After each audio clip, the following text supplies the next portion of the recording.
Yo guys, what is going on? It is Invin here, and today what I'm bringing to you guys is a guide on the new and buffed gems and some tips and tricks and a breakdown basically of why you should be using these gems, or maybe at least some of them. Now, some of these have had increases to resistances, which is kind of the main bulk of this, but we've also seen some changes to the Jasper gem in particular that could make it, in my opinion, one of the best gems to have for a bruiser or something like that in PvE, PvP, or any other situation pretty much in this game, because the perk that it gives you is really good and a lot of people haven't clocked onto this yet. So I kind of wanted to go over what the changes were to these gems and how that impacts the gameplay, which ones you should pick up, and all of that good stuff. Now, before we fully jump into today's video, if you are new to the channel and you haven't yet subscribed, please do go down below and press the big red subscribe button. I do upload content every single day covering news, updates, tips, tricks, guides, and all stuff New World. So don't miss out on that. And if you do go on to enjoy the video, don't forget to drop me a like, as it massively helps to support my content here on the channel. Without further ado, let's jump into it. So, one of the first and probably most important points with obviously the mutations that's going on in PvE side of things is going to be the update to the elemental resistance gems. So as you can see on my legs here, for example, you can see that Fire Ward 4 now gives us plus 6% fire damage absorption. Now, for example, this week on my server, the mutation is Hellfire on Garden of Genesis, so this is absolutely perfect, which is why I have it on a couple of pieces. Now, this has been upped from the previous percentages, so this used to sit at around a 3.75 as a maximum fire gem compared to the void gem, which was at 6%. Now, these have actually been increased, so they are pretty good.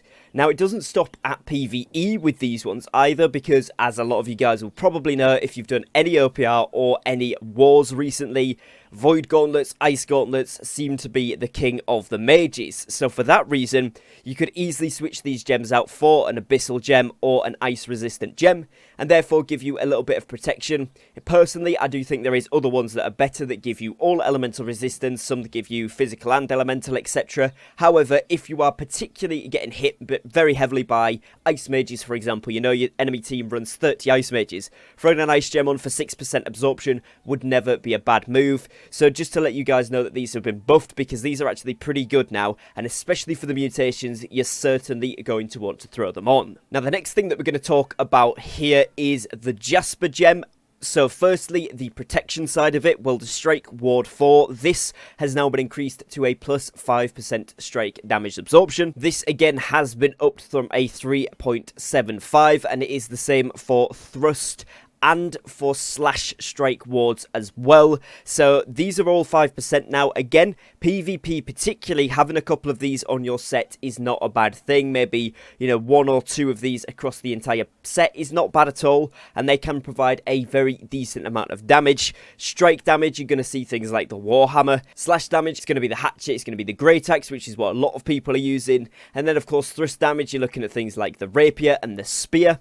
These things can have a 5% damage absorption added to you if you do put this on your armor. Now, with the Jasper, not only has it had that part of it buffed, it's also had Retaliate reworked. So this now gives you the ability to deal plus 15% damage for 2 seconds after taking a hit. So essentially, every time you hit, you get a 15% damage boost for 2 seconds, and this doesn't have a cooldown, it's just every time you hit after this runs off, it comes back on. So as you can imagine, particularly in PvP or elite zones, expeditions, things like that, where you are getting hit almost constantly, if you have this on your weapon, bear in mind it does have to be on a weapon, because obviously that is the armor one is the Strike Ward, so this is the attack variant, the weapon variant. Then this gives you essentially a plus 15% damage buff. All the time, when you're getting hit, when you're getting attacked, you're going to be getting 15%. The only time this is not so great is when, obviously, you're trying to chase an enemy down, or you're going on the attack and they're not really hitting you, you're kind of going at the enemy, they're not fighting back too much, or you get behind players and they're kind of stuck. You don't get the buff from it, whereas with something like the Gambit gem, where you dodge into that, you would get a little bit of a damage buff. However, in my opinion, most of the time, you are going to be getting hit in whatever activity you're doing by either AoEs or directly getting attacked. So for me, as a medium bruiser, this is perfect. Mages, it's kind of dependent. Tanks, I would say this is really good on if you don't want to go for a more defensive type style, if you're going for a little bit of attack as well. Heavy bruisers, perfect. But obviously healers, I would stick to other gems. Probably your diamond is going to be your best shout there. However, you know, for most bruisers and some mages, I would strongly recommend this. A lot of players haven't picked up on it yet. A lot of people have been asking in the comments about the Jasper, so just thought I'd break it down, show you guys what it does. It is very, very good, and if you think about this paired with something like thwarting strikes, which gives you another 12-13% if you've got grit active, so with 300 strength all of the time, that is a lot of percentage extra damage just for playing how you normally play. So make sure you're taking advantage of this rework. It is super, super useful. Now, as you will see, just to kind of cover the prices here, the prices of the Jasper gem are still pretty low, at least on my server,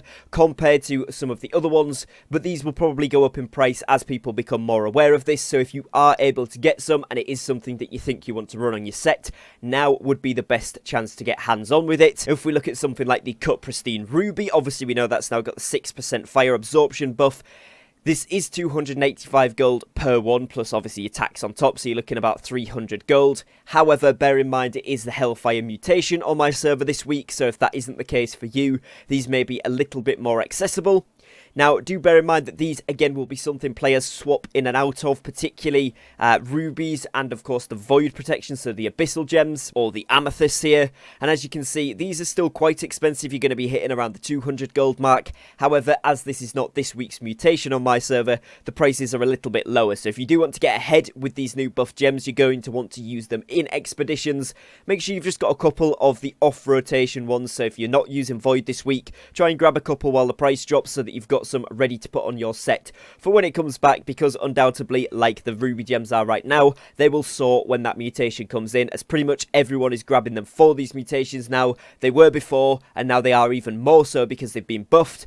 Like I said though, there is some that are useful for PvP. The amethyst is one of those gems. The moonstone has seen a slight price increase. Again, obviously with this being slash damage, the great axe is highly used by a lot of players, so this is something that's quite useful in my opinion. Again, it's only up to 100 gold on my server right now, but again, this has been increasing and there isn't that many available, so if you do want to get hands on with that, I would recommend getting involved with that one as well. And of course, the aquamarine gem, also it's decent, 6% ice damage absorption. Really, the mages are being used mostly for utility, particularly in PvP wars, so do just take this if you need to. I wouldn't recommend going out your way to buy it. You've probably got some in one of your storages if you've got a friend or yourself that can actually craft these into gems. Just do it that way, because generally you're not going to want these on over some other things. For example, on my set, I'm running things like the onyx, which gives me the physical damage absorption, and the malachite here, which gives me elemental and physical absorption.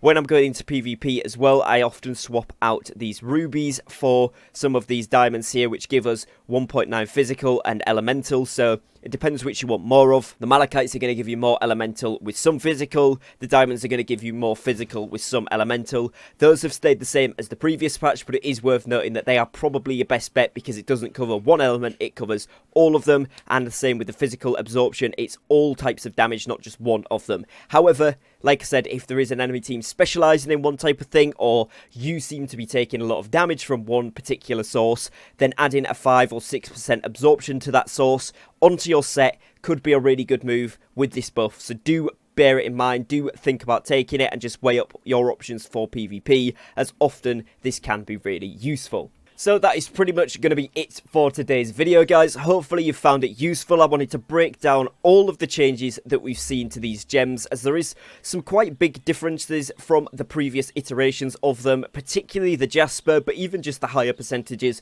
of the resistances that the others provide are really decent and they are worth considering.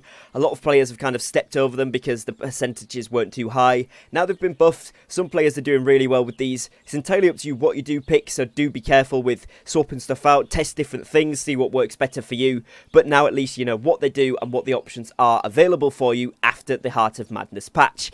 So other than that, that's going to be it for today, guys. I'd like to thank you for watching. Make sure you do drop a subscribe down below if you haven't already done so, and do drop me a like if you have found the video useful, as it massively helps to support my content here on the channel. Other than that, I will catch you very shortly on a brand new upload, so take care and peace.